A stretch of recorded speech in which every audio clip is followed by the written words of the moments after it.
I had never seen the sea before, and I hated it.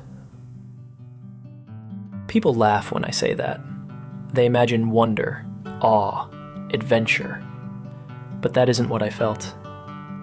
I felt small. The sea stretched farther than I could see, gray, cold, restless. It looked less like water and more like a warning. Beyond it was Asia, Persia, glory, fortune, everything Alexander promised us. And for the first time since leaving home, I wondered whether I had made a mistake. My father spent his entire life within 3 days of our village. He never saw the sea, never saw Athens, never saw Sparta, never saw Asia. He grew barley. His father grew barley. His father probably did the same. The years changed, the kings changed, the crops did not. When I was younger, I thought that life sounded peaceful. When I was older, I thought it sounded like a prison. That is the problem with being 19. You confuse restlessness with courage. So when my friend announced he was joining Alexander's army, I joined too. That's what I told people. My friend joined, so I joined. Easy, simple, respectable. The truth was uglier. I wanted more. More than fields, more than barley, more than becoming my father. At 19, that seems like a noble ambition. The first time I stood inside a Macedonian phalanx, I understood why Greece feared us. Thousands of sarissas lowered together. The sound was terrifying.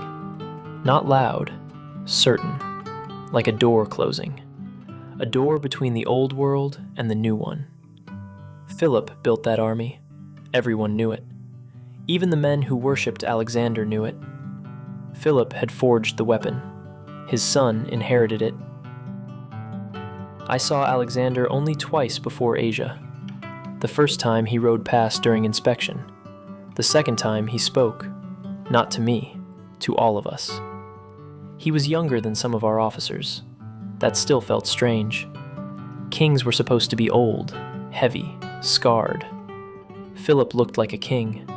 Alexander looked like a man pretending to be one. Then he started speaking, and suddenly nobody cared how old he was. That was the strange thing about Alexander. The moment he believed something, you started believing it too. Persia. A normal man would have seen an impossible empire. Alexander seemed to see a destination. The march east lasted weeks. Dust, blisters, complaints. Mostly complaints. Armies spend far more time walking than fighting. Nobody writes songs about that part. Every night we sat around fires, talking about Persia. Gold, palaces, women, fortunes. One veteran listened quietly, then spat into the fire. Most of you fools think you'll be home by winter. Nobody answered. He smiled. You won't! At the time we laughed. Years later, that became one of the funniest jokes I ever heard. Then one morning we arrived. The Hellespont. Europe behind us, Asia ahead. A narrow strip of water. That was all. Not a wall, not a mountain, not a miracle. Just water. And yet nobody spoke, because we all understood. Once we crossed, everything changed. Some men touched Lucky Charms, others prayed, others stared silently across the water, trying to imagine Asia, trying to imagine the future. I could imagine neither. The sea looked bigger from the boat, much bigger. The waves lifted us, dropped us, lifted us again. Enough men became sick to entertain the rest of us. Then some of the rest became sick too. The gods are fair that way. I remember looking back. Europe was already shrinking. The farther we traveled, the harder it became to see home, and the easier it became to pretend we weren't leaving it behind. Some said Alexander was first ashore. Some said he threw a spear into Asian soil, claiming the continent by right of conquest. I don't know if that's true. I only know the stories began immediately. When we reached Asia, Alexander did something unexpected. He went to Troy, the city from the stories. Achilles, Hector, heroes, legends. Some soldiers found it inspiring, others found it strange.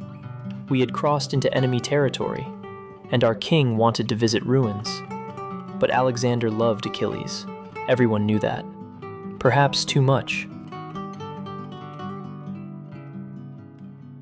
I stood guard nearby, close enough to see, far enough to stay invisible.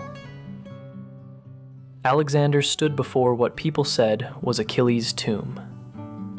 For a moment, he seemed completely alone, though hundreds of us stood nearby. No speech, no performance, no audience. Just a man staring at another man who had died centuries before. And I remember feeling something unexpected. Jealousy. Not of his crown, not of his wealth, of his certainty. He stood there as if he belonged in the story, as if he already knew how his own would end. I was 19. I didn't even know where I would sleep the following month. That evening, the rumors became certainty. Persian forces were gathering. Satraps, cavalry, mercenaries. An army waiting for us.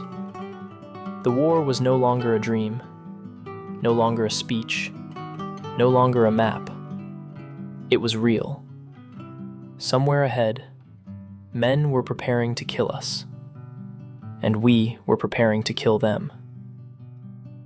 That night, I sat beside the water, watching Europe disappear into darkness.